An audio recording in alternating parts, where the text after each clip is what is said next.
आज के वीडियो में हम डिस्कस करेंगे जॉन ऑस्टिन के बारे में, जिनका आपके सिलेबस में एक नॉवल है प्राइड एंड प्रेजुडिस।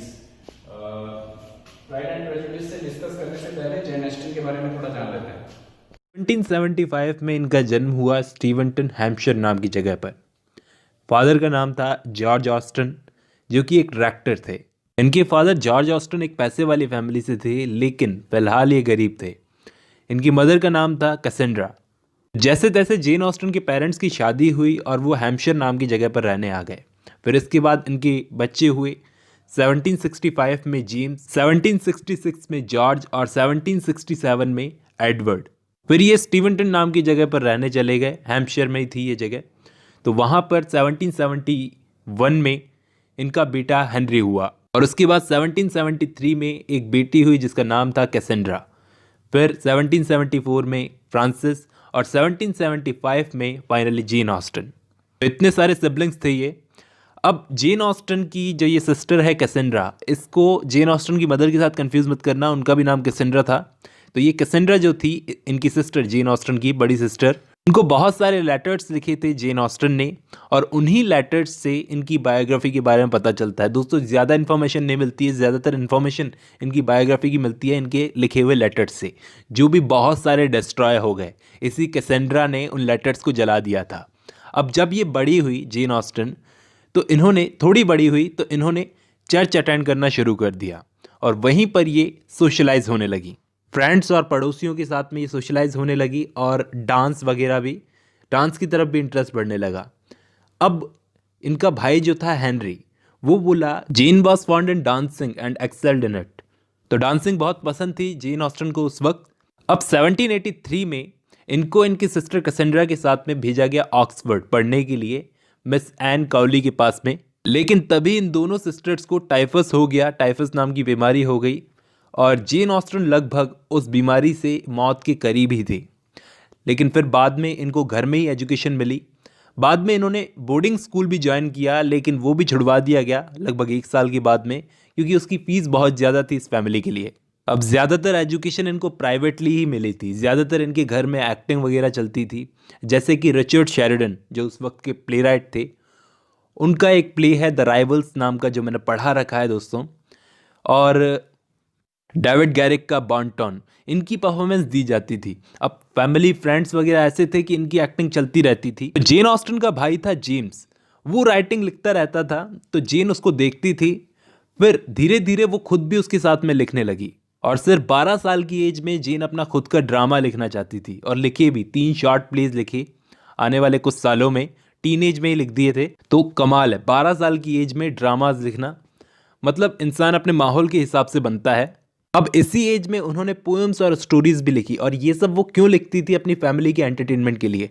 शाम को जब ये एक साथ बैठते थे, खाना वगैरह खाते, तो उस टाइम पर ये अपने वर्क्स को सुनाती थी उनको। और दोस्तों, जेन ऑस्टन के इन अर्ली वर्क्स को बोला जाता है जुवेनिलिया, और ये 3 वॉल्यूम्स में थे, नोट कर लो।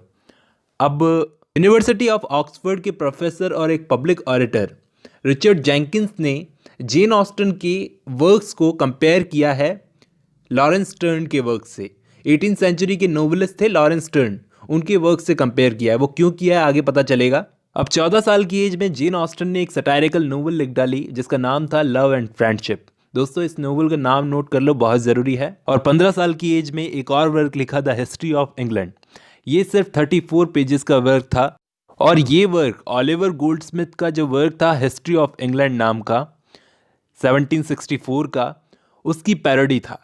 अब लव एंड फ्रेंडशिप जब इन्होंने नोवेल लिखी अपनी, तो इन्होंने डिसाइड किया कि अब ये लिखेंगी प्रॉफिट के लिए, मतलब अब ये प्रोफेशनल राइटर बनने की तरफ चल पड़ी थी। तब इनकी उम्र थी 18 साल।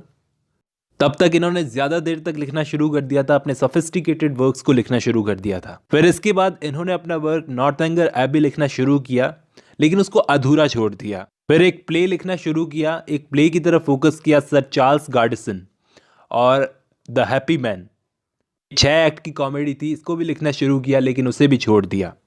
फिर 1793 से 1795 के बीच में जेन ऑस्टन ने लेडी सुजन नाम का एक वर्क लिखा, इसको भी लिखना शुरू किया।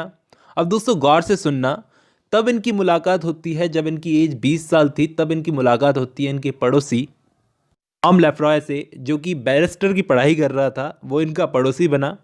और जेन ने लेटर्स में अपनी सिस्टर कैसेंड्रा को बताया भी कि हमने साथ में टाइम गुजारा, बड़ा जेंटलमैन टाइप, गुड लुकिंग और प्लीजेंट यंग मैन था। इसके अलावा भी जेन ऑस्टन ने बहुत कुछ लिखा, लेकिन तभी लेफ्रॉय की फैमिली ने उसे दूर भेज दिया और उसके बाद वो अपना लीगल करियर बनाने के लिए चला गया।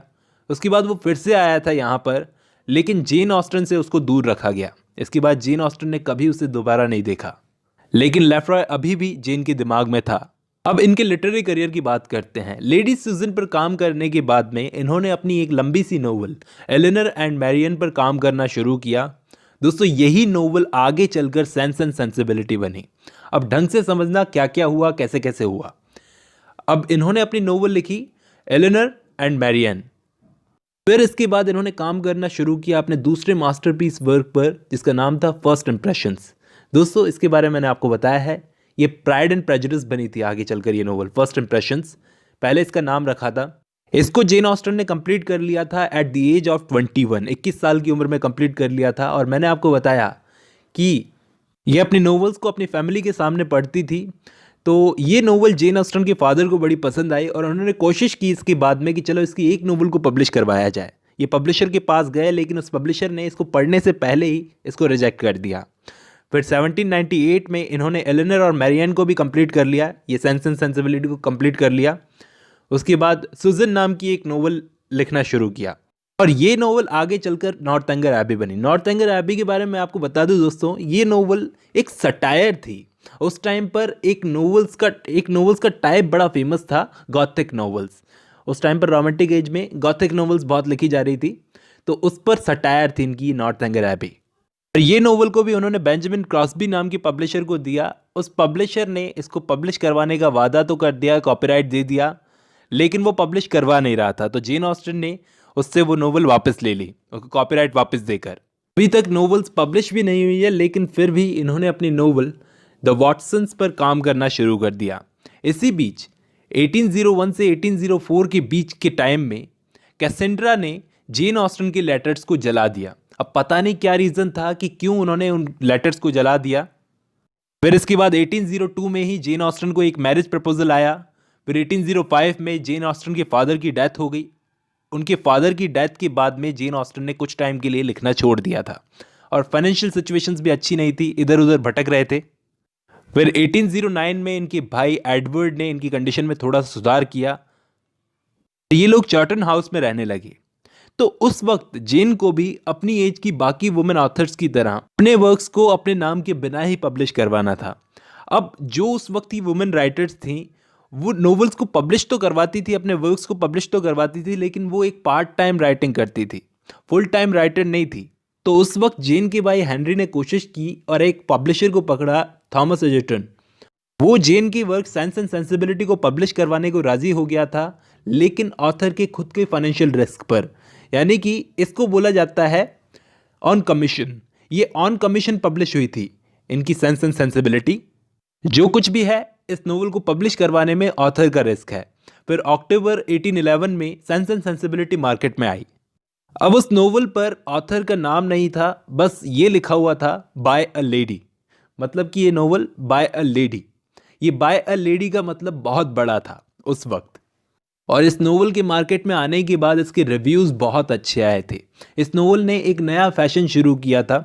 750 कॉपीज़ बिकी थी उस वक्त इस नोवेल की, और 140 पाउंड बनाए थे जेन ऑस्टन ने इस नोवेल से। और इस नोवेल को पब्लिश करवाने के बाद जेन ऑस्टन थोड़ी सी फाइनेंशियली इंडिपेंडेंट हुई थी। इसके बाद जो भी नोवेल आई जेन ऑस्टन की, ज़्यादातर जो भी पब्लिश करवाई, जैसे प्राइड एंड प्रेजुडिस इसके बाद में आई थी, तो उस पर भी जेन ऑस्टन ने अपना नाम नहीं दिया। इनकी लाइफ टाइम में जितनी भी नोवेल्स पब्लिश हुई, उनमें से किसी पर भी जेन ऑस्टन ने अपना नाम नहीं दिया। डेथ के बाद पब्लिश करवाया वो अलग बात है। और प्राइड एंड प्रेजुडिस पर भी नाम दिया था by the author of sense and sensibility. Sense and sensibility को जिसने लिखा है, उसी के ऑथर ने प्राइड एंड प्रेजुडिस को भी लिखा है, ऐसा करके। फिर प्राइड एंड प्रेजुडिस की पब्लिश होने के बाद में 475 पाउंड का बिजनेस किया इस नोवेल ने। मतलब जेन ऑस्टन के फादर की पूरे साल की जितनी इनकम थी, जितना कमाते थे वो, उसका डबल एक नोवेल से कमा लिया जेन ऑस्टन ने। प्राइड एंड प्रेजुडिस तो दोस्तों इनका सबसे फेमस वर्क है जेन ऑस्टन का। 1814 में आती है मैन्सफील्ड पार्क। और दोस्तों मैन्सफील्ड पार्क की मार्केट में आने के बाद में रिव्यूअर्स ने तो इसको इग्नोर कर दिया, लेकिन रीडर्स के बीच में ये बड़ी पॉपुलर हो गई। रीडर्स इसको बहुत पसंद कर रहे थे। फिर इससे जेन ऑस्टन ने इतना कमाया जितना किसी नोवेल से उन्होंने नहीं कमाया था। इनके वर्क्स को फ्रेंच में ट्रांसलेट किया जाने लगा और उस वक्त जेन ऑस्टन को पता चला। प्रिंस रिजेंट ने इनके वर्क्स की तारीफ की है और इनको अपने पास बुलाया है, इनवाइट किया है। तो जेन ऑस्टन वहाँ पर नहीं गई क्योंकि वो ठीक आदमी नहीं था, ऐसा ये मानती थी। इसके बाद में इन्होंने एमा को पब्लिश करवाया और इसके बाद ये एमा को पब्लिश करवाने के बाद में इनको नोवेल्स को पब्लिश करवाना रोकना पड़ा, क्योंकि पहले तो इनकी फाइनेंशियल प्रॉब्लम्स फिर से शुरू हो गई थी और दूसरा 1816 में जाकर जेन ऑस्टन बीमार रहने लगी और ध्यान ना देते हुए इन्होंने काम करना जारी रखा। मतलब ये काम करती रही और सैंडिटन नाम के वर्क पर ये काम कर रही थी, लेकिन बीमारी की वजह से उसको भी रोकना पड़ा। हालत बिगड़ती गई और 41 की एज में जाकर 1817 में इनकी डेथ हो गई। एमा जितनी नोवेल्स तो इनके जीते जी पब्लिश हुई और डेथ के बाद इनके भाई बहनों ने इनकी नोवेल्स जैसे परसुएशन और नॉर्थएंगर एबी इनको पब्लिश करवाया। दोस्तों, इनके सिबलिंग्स ने ही दुनिया को बताया था कि ये जो पहले ग्रेट नोवेल्स लिखी थी जिन पर इनका नाम नहीं था, वो ग्रेट नोवेल्स इन्होंने लिखी थी।